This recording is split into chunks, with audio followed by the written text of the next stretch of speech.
what's the maximal versus the optimal?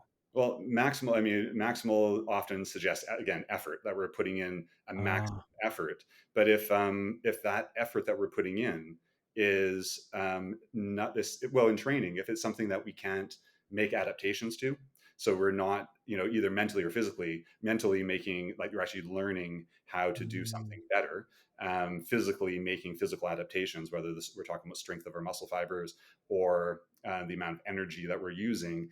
If we're going so far into fatigue that our body isn't able to recover properly from day to day, Mm. then we're just breaking. At some point, you're going to break down, and there's all kinds of ways of Mm. breaking down. We can break down in terms of, actually injuring a muscle or a knee, or like tendon, bone, because we haven't become strong enough to handle the load. Yeah.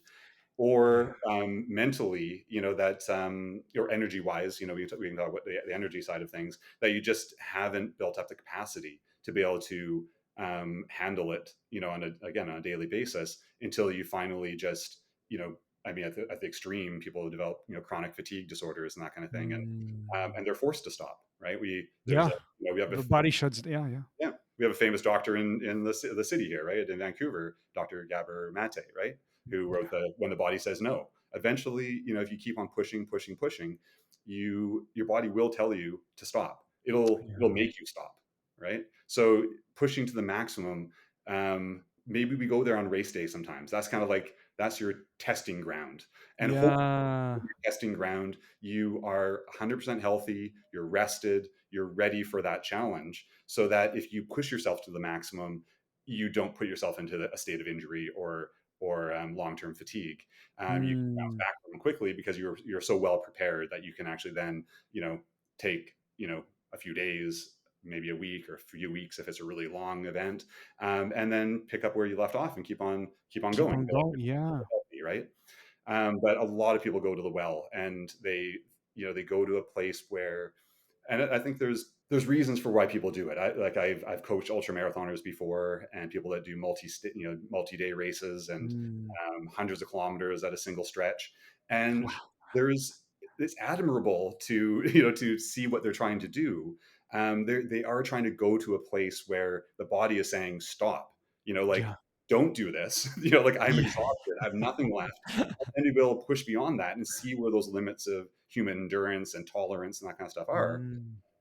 But I have a hard time sometimes balancing that with what I see as the primary goal of why I run, and the reasons I move, and what I want to do long term, which is Mm.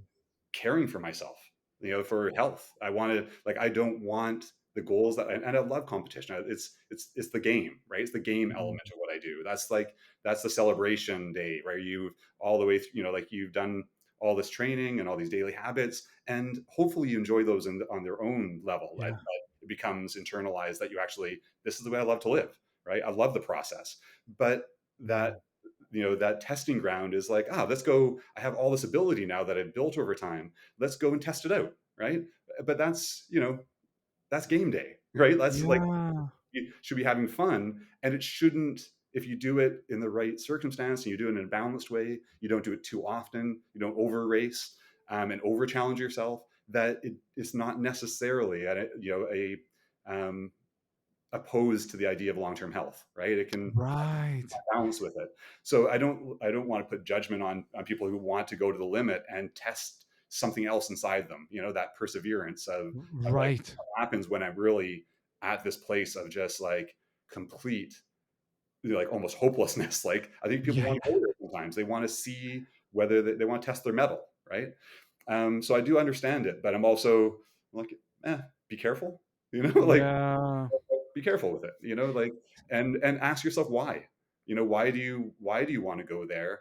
um if you're your own keeper, you're your caretaker, and if you could put yourself outside of yourself and say, okay, I'm in charge of this mental, physical creature, Hmm. and I want it to flourish. I want it to do well, and do, like, yeah, grow, get stronger, move better, be healthier mentally and physically over time, and continue to do this for as long as as we possibly can for as long as we're alive, so Mm. that the very day that you are no longer here, that you're still, if you can, still move well, and then to be like, oh, Yes. I'm done. See, Like you know. I love that. I love that because it's a change in perspective from this, which is part of a mindset that I had to fight myself out of, which is Mhm. gotta leave everything on the mat, like let it all rip, everything I got every time. It's like, wait a minute. I gotta, I had to learn to modulate. Like when do we put it, turn the gears on, when not to turn the gears on. Because what you're saying is think long term. This Yeah, is not just about that event or that day. This is a lifetime of well-being. What do you absolutely. need to do for that? And this is the same, by the way, if someone is just trying to like walk a kilometer. Maybe for some people listening, it's challenging even to walk a kilometer. Mm. The principles apply the same, is optimal. Don't just push yourself to the maximum. Hello there, and thank you so much for stopping by this channel. I hope you find this content useful, and if you do, feel free to hit that subscribe button. It will really help me to reach to more people and keep this content going. Here we are journeying together, and let's see where this takes us.